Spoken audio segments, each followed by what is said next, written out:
खमंग खुसखुशीत ही लसूण चटणी बनवून तयार होते. अतिशय रुचकर लागते चवीला आणि 2 ते 3 महिने छान टिकते. आणि ही मस्त अशी जमून येण्यासाठी पण खूप साऱ्या टिप्स आहेत. कमाल दिसते, कमाल लागते. पटकन रेसिपी सुरू करूयात. नमस्कार, मी मधुराज रेसिपी मराठीमध्ये तुम्हा सर्वांचं खूप खूप खूप मनापासून स्वागत. आज आपण ना खमंग खुसखुशीत 2 ते 3 महिने टिकणारी अशी लसणाची चटणी कशी बनवायची ते बघणार आहोत. ही चटणी पौष्टिक व्हावी याचीही काळजी घेतलेली आहे. बरं, या चटणीची रेसिपी यापूर्वी मी ऑलरेडी पोस्ट केलेली आहे, शॉर्ट फॉर्मॅटमध्ये पोस्ट केली. आता सविस्तर दाखवते ज्यांनी मिस केली त्यांच्यासाठी. तर साहित्य आहे ना, काय घ्यायचं आणि काय प्रमाणात घ्यायचं हे आधी बघूयात. तर समप्रमाणामध्ये घेतलेले जिन्नस आहे. हा छोटा बाऊल आहे. वाटीचं प्रमाण घेऊ शकता, कपचं मेजरमेंट घेऊ शकता तुमच्या आवडीप्रमाणे. आता इथे 1 बाऊलभर लसूण घेतलेला आहे आणि पातळ स्लायसेसमध्ये तो कट केलेला आहे, म्हणजे तो पटकन भाजला जातो. त्यानंतर शेंगदाणे, समप्रमाणात शेंगदाणे घेतलेले आहेत. 1 बाऊल शेंगदाणे, 1 बाऊल किसलेलं सुकं खोबरं, तितकाच कढीपत्ता आहे. कढीपत्ता नाही घातला तरी चालेल, पण कढीपत्त्याचा रंग छान उतरतो आणि ॲट द सेम टाईम ती चटणी पौष्टिक व्हायलाही मदत होते. चवीपुरतं मीठ घ्यायचं, 1 चमचा साधारण लागतं म्हणून तितकंच मी घेतलं आहे. 1 चमचा जिरं, 1.5 चमचा इथे पांढरे तीळ आहेत आणि लाल तिखट 1 मोठा चमचा. आणि याचसोबत आपल्याला 2 चमचे तेल लागणार आहे. चला, आता सगळ्यात आधी काय करायचं, तीळ घालायचे तव्यामध्ये आणि सुकेच भाजून घ्यायचे. तेल अजिबात वापरायचं. हे गावरान तीळ आहेत, त्यामुळे हलकेसे रंगाला असे पांढरे शुभ्र नाही वाटत, पण चवीला हे उत्तम लागतं. सो हलकासा सोनेरी रंग येईपर्यंत हे भाजून घ्यायचं, किंवा इथे सोफ्याच्या मागे. हां, चला, इथे तीळ आहे ना छान खमंग असे भाजून झाले. आता हे काढूयात डिशमध्ये. अशाच मस्त चमचमीत आणि झणझणीत रेसिपीजसाठी मधुराज रेसिपी मराठीला सबस्क्राईब करा आणि त्याचबरोबर बेल आयकॉनवरही क्लिक करा. आता याच तव्यामध्ये चमचाभर तेल गरम केलंय. यामध्ये हा उभा चिरलेला लसूण घालून घ्यायचा. सगळा छान खरपूस असा तळून घ्यायचा. तर यापूर्वी आपण खूप साऱ्या लसणाच्या किंवा बाकी चटण्यांचे प्रकार बघितले आहेत. जवसाची चटणी, कढीपत्ता चटणी, तिळाची चटणी, खोबऱ्याची चटणी. लिंक्स देते, जाऊन नक्की चेक करा. या अशा तळलेल्या लसणाचा एवढा छान सुवास तळवतो ना. आता हा लसूण काढूयात सेपरेट डिशमध्ये. लसूण जास्त तेल पित नाही. हे बघा, जितकं तेल आपण घातलं होतं ना तितकं सगळं आहे तसंच आहे.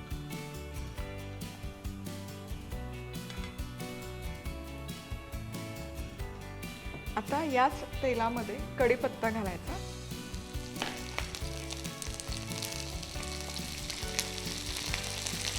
राहिला त्यामुळे उडतंय. आता छान कुरकुर कढीपत्ता छान असा खमंग तळून झाला.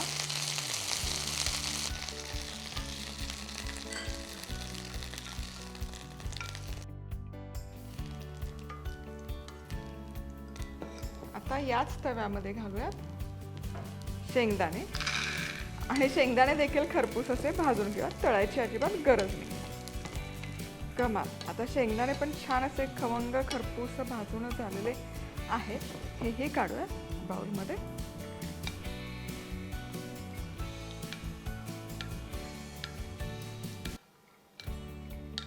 आता याच तव्यात घालूयात सुकं किसलेलं खोबरं आणि हेही हलकासा रंग बदलेपर्यंत भाजून घ्यायचं. आणि इथेच बाजूला थोडंसं जिरं पण घालते, जे आहे ते, म्हणजे हेही छान भाजलं जातं खोबऱ्यासोबत.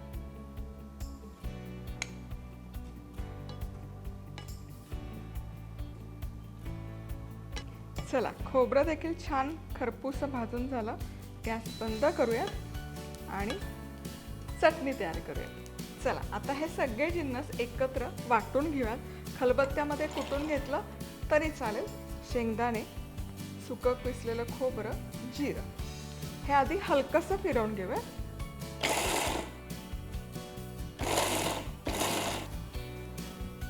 हे हलकंसं छानपैकी फिरवून झालं. हे बघा, फार बारीक नाही केलेलं. आता या स्टेजला यामध्ये घालूयात कढीपत्ता. मसाले आपण सगळ्यात शेवटी एकसारखं कधीच फिरवायचं नाही. चटणी करताना हलकं हलकं फिरवून मिक्स करून घ्यायचं. आणि आता यामध्ये घालूया हा तळलेला लसूण.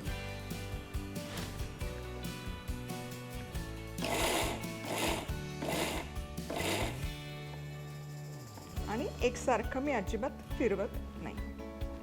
कमाल, क्या बात. आता यामध्ये घालूयात लाल तिखट. सगळ्यात शेवटी लाल तिखट घालायचं, म्हणजे त्याचा रंग खूप छान लागतो चटणीला. आणि चवीपुरतं मीठ. आणि हे आता एकजीव करून. चला, हे छान असं फिरवून झालेलं आहे. आणि लाल तिखट आपण सगळ्यात शेवटी घातलंय, त्यामुळे रंग बघा काय सुरेख आलेला आहे. आता तुम्ही विचार करत असाल मी तीळ विसरले की काय. अजिबात विसरले नाही. तीळ सगळ्यात शेवटी घालू. तीळ आहे ना असे छान दिसले पाहिजे, खमंग खरपूस, ताटाखाली खाताना त्याची वेगळी चव आली पाहिजे, म्हणून शेवटी. फक्त आता गुळ. ते बारीक नाही केले, पूड नाही झाली तरी काही हरकत नाही. कमाल, काय दिसतीये चटणी भन्नाट.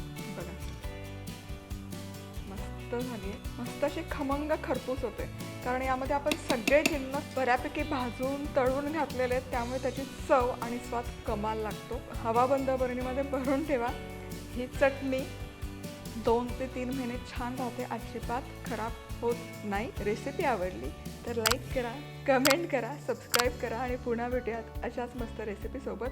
तोवर मस्त राहा, खुश राहा, आनंदी राहा आणि सगळ्यात महत्त्वाचं